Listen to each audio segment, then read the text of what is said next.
de reprendre quelque chose qui est historique, une vieille maison, de lui adjoindre tout plein de techniques modernes qui vont nous aider pour ce qui va se passer là dans les années qui arrivent là. Parce que nous, on va en avoir besoin, mais nos gosses vont encore en avoir plus besoin. Il faut être confiant, il faut se former aujourd'hui. Clairement, il faut se former. Parce qu'il y a un avenir là-dedans, parce qu'il va y avoir beaucoup d'emplois à la clé.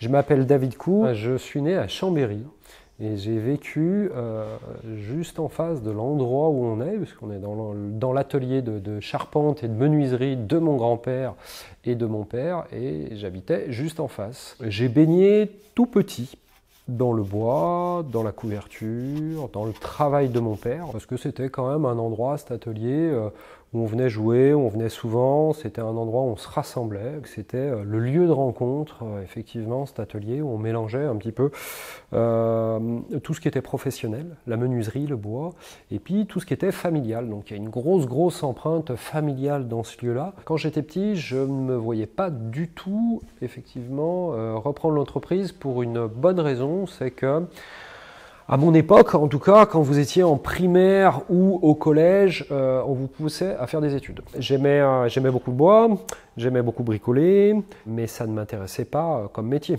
Moi, ce qui m'a toujours passionné, c'est la physique et la mécanique. Je suis allé travailler à Lyon dans une entreprise donc, qui fabrique des prothèses de hanches et des prothèses de genoux. J'étais chef de projet, donc j'étais chargé de concevoir des prothèses de hanches avec un groupe de concepteurs, un groupe de chirurgiens, qui avaient des besoins et des attentes sur un nouveau type de prothèse. On développait ensemble. Et puis ensuite, je suis passé à l'usine où là, je me suis occupé de l'industrialisation. Comment fabriquer les produits, quelle machine acheter. C'était très intéressant parce qu'effectivement, c'était très technique, très pointu. Et il y a un moment où effectivement, vous avez envie de changement. Une nouvelle responsabilité.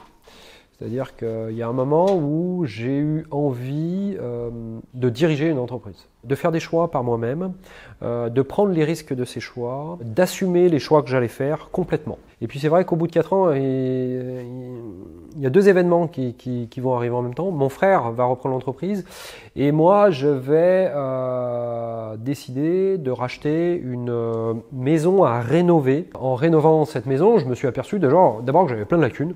Voilà. Je me suis aperçu qu'il y avait plein de choses qui étaient mal développées. Alors sur la rénovation énergétique, c'était génial. J'ai fait à peu près toutes les erreurs que je pouvais faire, mais j'en suis très content parce que ça m'a appris plein de choses.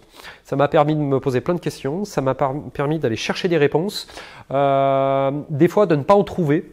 Et de me dire tiens ça c'est mal développé ou tiens il n'y a pas le produit qui correspond à ça. Et c'est comme ça que j'ai remis un pied dans le bâtiment. D'un coup d'un seul, je vais me réintéresser à effectivement une entreprise que je ne voyais plus, que je ne connaissais plus depuis mon adolescence. C'est clairement pas mon métier.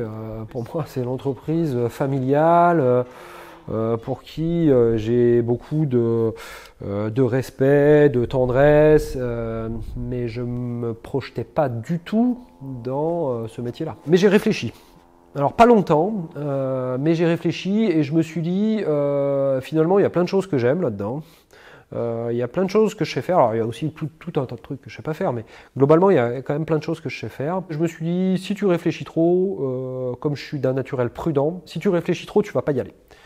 Réfléchis pas, t'es jeune, tu n'as pas d'enfant à ce moment-là de la partie, il faut y aller, il faut tenter, c'est pas bien grave, de toutes les manières tu veux changer, donc fais ce changement-là, et puis si jamais ça marche pas, quand tu as 30 ans, c'est pas un gros souci de retrouver du travail. C'est comme ça que je me lance dans l'aventure. Alors bien sûr, il y a eu de la formation interne, alors d'abord mon père était encore là, un de mes oncles était encore là pour nous aider, et ça c'était important, parce qu'il y a plein de choses, effectivement, à forte valeur ajoutée, ou en tout cas à fort niveau de risque, pour lesquels on avait besoin d'eux. Et puis il y a eu de la formation externe, et il y avait plein de choses sur l'isolation qui étaient des acquis de 20 ans et de gens qui vous disaient tout le temps la même chose. Et ça c'était hyper intéressant parce que ça veut dire qu'il y avait du développement à faire là-dessus. Donc on a commencé à se former en externe sur la rénovation énergétique, allez, 1 an après mon arrivée, sur les isolations biosourcées, sur les étanchéités à l'air, sur le bioclimatisme, et on a commencé comme ça à se former sur ce qui était quand même globalement un nouveau métier dans l'entreprise. Alors on faisait de l'isolation, on faisait de l'aménagement de combles, mais je dirais qu'on mettait en œuvre des matériaux isolants. Voilà. On ne peut pas dire qu'on faisait de la rénovation énergétique. Donc tout ça, ça m'intéressait et je trouvais que le spectre des connaissances et les endroits où on allait pouvoir utiliser ça étaient hyper importants parce qu'aujourd'hui, en plus de dire à un client tenez, je vais vous refaire un toit, alors c'est important un toit, hein, ça évite qu'il pleuve dans la chambre, c'est quand même assez intéressant, mais en plus de ça, vous pouvez lui dire mais vous aurez un niveau de confort bien plus élevé que celui que vous avez aujourd'hui l'hiver et vous aurez un niveau de confort l'été qui sera aussi beaucoup plus élevé que celui que vous avez aujourd'hui. Et quand je dis niveau de confort l'hiver, je pense aussi à dépenses énergétiques moindres et c'est vrai aussi l'été parce que quand vous isolez bien un bâtiment, vous n'avez pas besoin de le refroidir.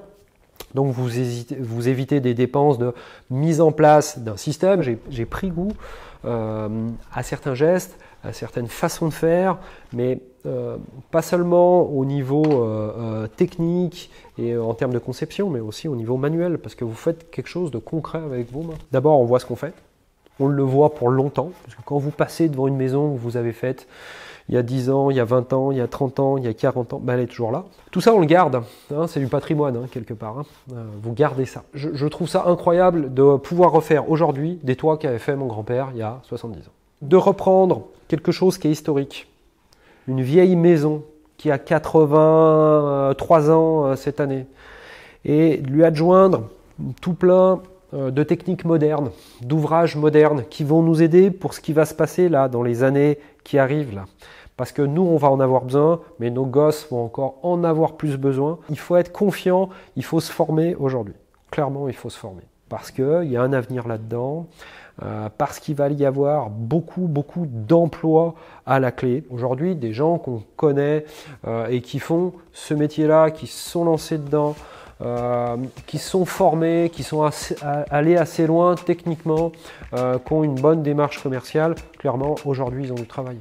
Donc, c'est une bonne clé pour l'avenir. C'est une bonne clé pour l'avenir.